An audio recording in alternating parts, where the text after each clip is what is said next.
Sometimes the smallest actions can change a life forever. Source Redent warning: sensitive topics including mental health, grief, and relationships. During one, a last-minute phone call saved my life. I never think I'm another veteran. Story call. The VA to make an appointment after asking if they had anything sooner was scheduled 3 months out because that was all they had available. I showed up for my appointment and waited in the lobby for about 30 minutes as my patience was running thin. So I went to the front desk and asked what was going on. The woman explained that I was at the wrong facility and told me to call to see if I could reschedule. I thanked her for her time and walked out. I sat in my car and felt my emotions start to build. I felt defeated. It was now 35 minutes past my scheduled appointment. He waited 3 months just to get prescribed some medications, and this is how it goes. I thought. He called the VA and tried to get a hold of them, but I was put on hold after 15 minutes. Call disconnected. He put on some music and thought, that's nice. Just another number. He reached into the glove compartment for my 9, but it wasn't Teresa, so I reached for the second place. I keep it underneath the passenger seat. He pulled it out of the holster and then my phone vibrated. It was the VA male voice. Says, I am trying to contact me. Told him that was me. Apologized and explained that I hadn't been told the appointment was at another location and that I was sitting in my vehicle outside. The VA asked if there was any way I could still make it and gave me the address. The location was 5 minutes away. That man had just unknowingly saved my life. Sometimes help comes when you least expect it. Street 2, I found a teenager behind my trash can and made friends. I am a 50-year-old man, my wife, and I moved to another state about a year ago for relocation for my job. I had not made a lot of friends for a while, as neither of us really go out and meet people, kind of people you night about. 4 months ago, I went outside to take out our trash. As soon as I walked out the back door, I noticed a teenager crouched behind our trash can. He sees me and raises his finger to his lips and barely whispers. She asked him what he is going in and scolded, which admittedly confused me for not ching. He whispers, I am playing laser tag with my friends. Please don't give me a pot. This point I am staring at this kid wondering what is happening, and he whispers, wanna play? Whisper back because he just scolded me for not ching. Play laser tag. Responds, yeah, I have got the other gun to play in teams, but one of our friends moved, so we are down hands in the laser tag gun. Essentially, that is how I ended up playing laser tag with 3 16-year-old boys for 3 hours that night. No, me wife and I are friends with their parents who have barbecues on the weekends. Me wife will have lunch with one or all of their mothers. She will do the same, or fish or golf with their fathers, and of course other. They still laser tag. They still knock on my door at least twice a week. My wife makes sure they do not want anything she has baked, and then we play laser tag. And it all started because I found a kid hiding behind my trash can from his friend's friendship.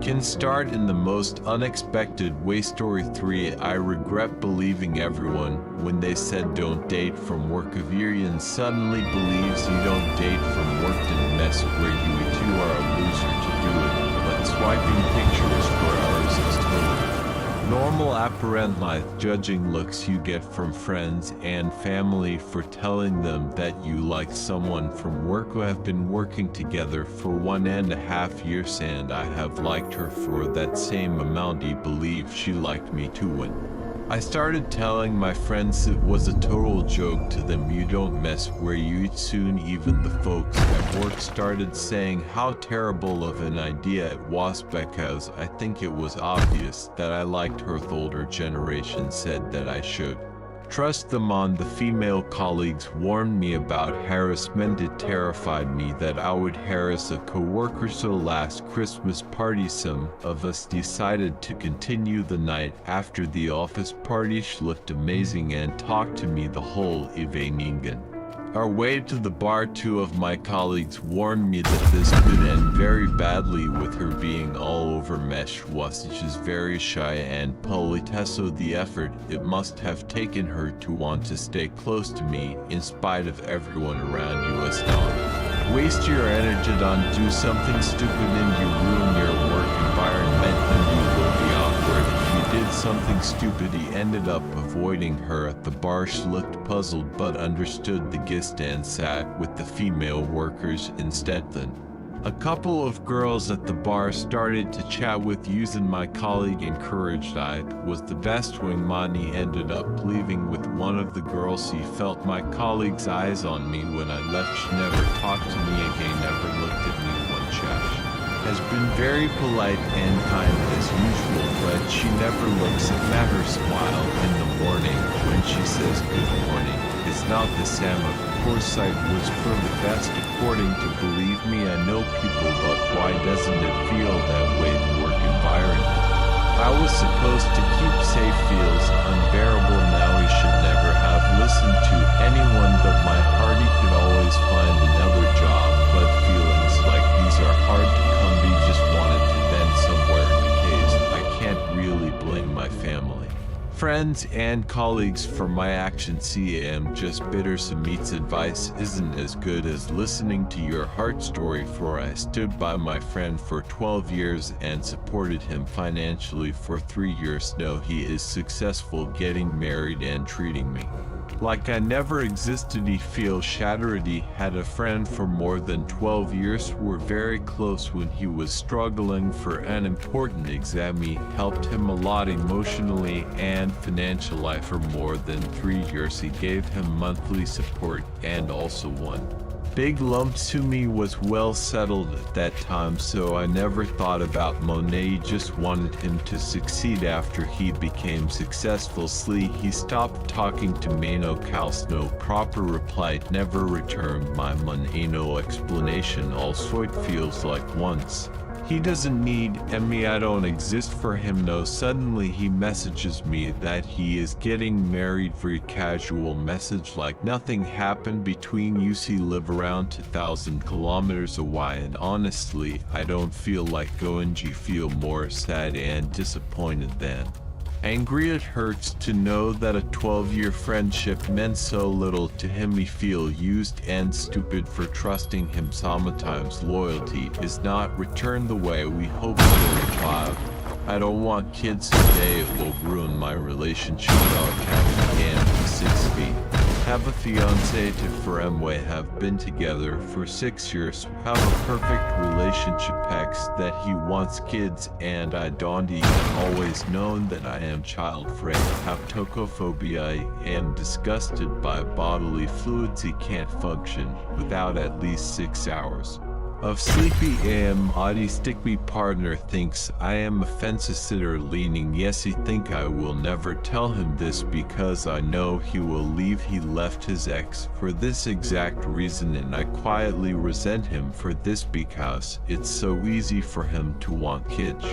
Never babysat this, only sacrifice will be in minute or ruin body, not PPD and OT. A 24/7 work schedule without breaks and sleep. Wants kids like children want pets, and I think he is selfish because this is the only place his selfishness shows has no biological clock. So I am not stealing his precious baby making years. At this point he just hope he will change his mind and see how a child would irreversibly change the life we have now. Either this or he will outgrow his mindset that women must ruin their bodies for his desire.